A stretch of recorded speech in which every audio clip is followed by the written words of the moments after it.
Let's begin with this question. What is the difference between knowledge, understanding, and wisdom? Now, a lot of people would say, okay, those are kind of synonymous. Knowledge, understanding, wisdom, aren't they kind of the same thing? And the answer is no, they're not. Now, stop and think back when you were a little kid. And maybe your mom and dad showed you a dog and they said, that is a dog. You've got knowledge. You know that's a dog. You know it's different from a pig or a cow or a horse. That is a dog. And then they give you some understanding in addition to your knowledge. They say you don't just walk up and pet any dog because some dogs bite. Some dogs will snarl and bark at you. They'll chase you. They can cause you some serious problems. So now you've got a little bit of understanding. That is a dog. Knowledge, you don't pet it. That's understanding because they can be mean. But what is wisdom? Wisdom is when you apply what you know and understand. So wisdom is just, again, the application of knowledge and understanding.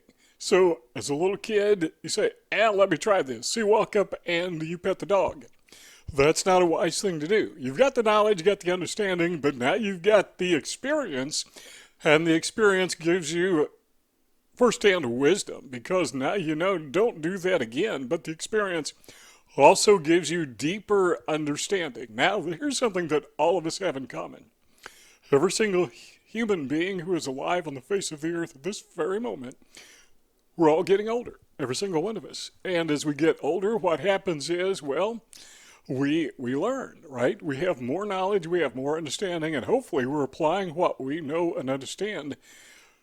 But oftentimes we don't. We lack wisdom. So number one is knowledge, understanding, and wisdom. And number two is few people actually change. Now, when you are dealing with narcissists, you need to understand, we all need to understand, that these people by and large don't change.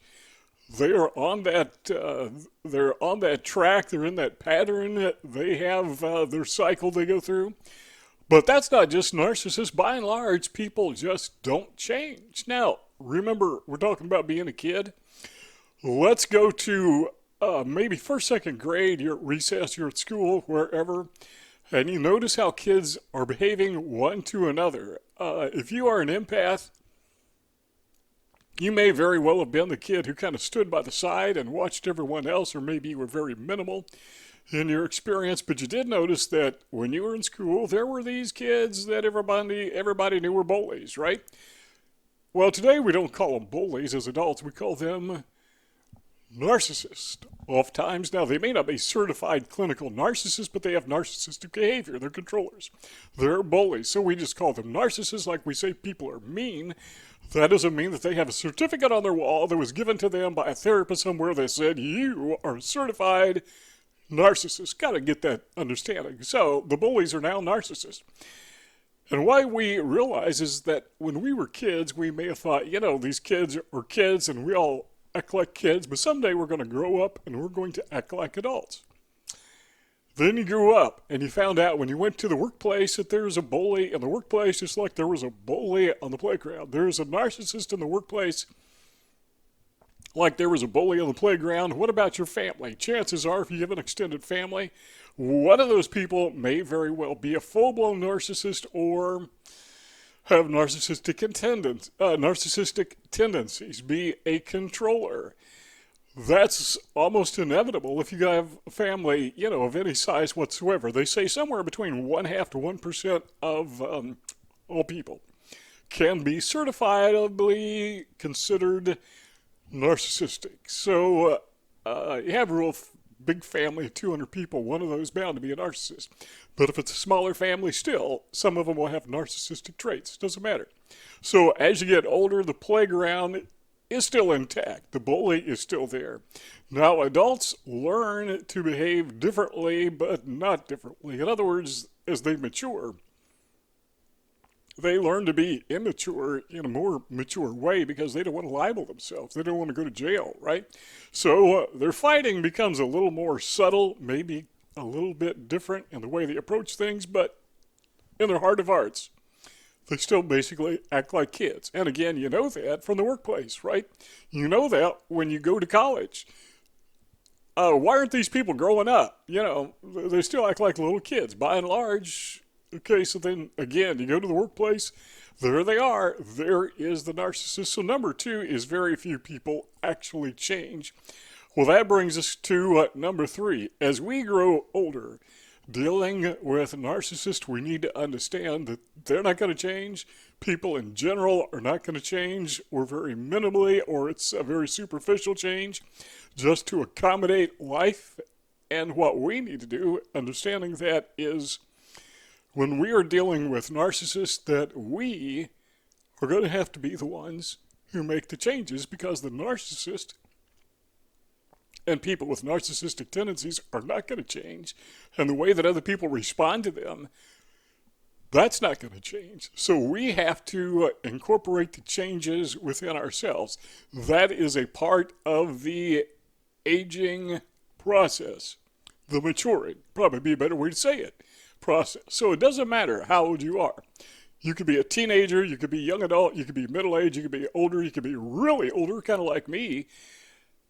And again, as we said at the onset, we all have the same thing in common. We're all getting even older, and hopefully we are maturing. By that I mean that we are gaining not just knowledge and understanding, we're gaining wisdom, and that takes us to number four, which along with wisdom comes coping strategies.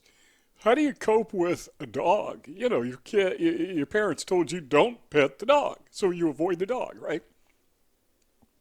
But is avoidance a realistic strategy when you're dealing with narcissists? My answer is it is the primary strategy. It is the most effective, most efficient strategy. Because if you're not avoiding the narcissist, all you're doing is you're feeding his ego, which we call supply. Why would you do that? I have no idea. Some people, they just like to fight. So if you want to fight, if you really like to fight, okay, get tangled up with a narcissist, and believe me, you'll have a fight. Because that's pretty much all these people do, is because they are so sensitive. Their egos are so fragile that they just have this compulsion to defend themselves constantly, and they see everything as an affront. Everything is a punch in the nose, even if you just wave to them. They'll view that, some of them, as something that is very offensive. How dare you wave to me? I wave to you, then you wave to me. That's the way these people think. So we have coping strategies, and a primary coping strategy is just avoid them, stay away from them. There's another coping strategy that we need to apply, and that is, as we're gaining knowledge and understanding, and that is to educate ourselves. You already know that because you're watching this video. That's what you're doing at this very moment. You are applying that coping strategy. Learn about narcissism, learn about psychopathy, learn about the dark triad, learn about codependency, learn about love bombing, learn about all of that. That is a coping strategy. The more knowledge you have, the more understanding you have, the more that you can apply those things. And what is application of knowledge and understanding again? That's wisdom. That is maturity. So you act like a mature adult by studying, by experiencing, and by applying what you experience and what you know, what you understand. So those are a couple coping strategies.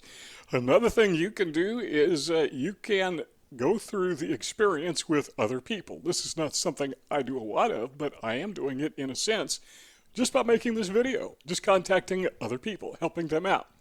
So here I am, pushing 70 years old. I've learned a thing or two, and I just want to share with you some of those things I've learned over the decades. And one of the things that I've learned, among many other things, is, people don't grow up. Narcissists are still out there. We used to call them bullies. And they will take advantage of you first opportunity. I just want to help people. So that is a coping strategy for me. So every time I make one of these videos, I'm hopefully helping you, but I'm also helping myself. So let's go over this again. Number one, we need to understand that there is a difference between knowledge, understanding, and wisdom. Wisdom is the application of knowledge and understanding. Number two, people by and large don't change. Some people mature, most of us don't. Number three, therefore, we need to be the ones who change. We need to be the adult in the room. We need to be the one who is mature. We need to be the one who applies wisdom and doesn't just react, but responds. Then number four, we need to do that by seeking out coping strategies such as avoidance, such as education, such as helping others, and put those to use. That's application. That's wisdom. See the two rectangles on the screen? Let's keep talking if you want to. Just click one of those two rectangles. The conversation will continue. If not, thanks for stopping by, and see you all next time.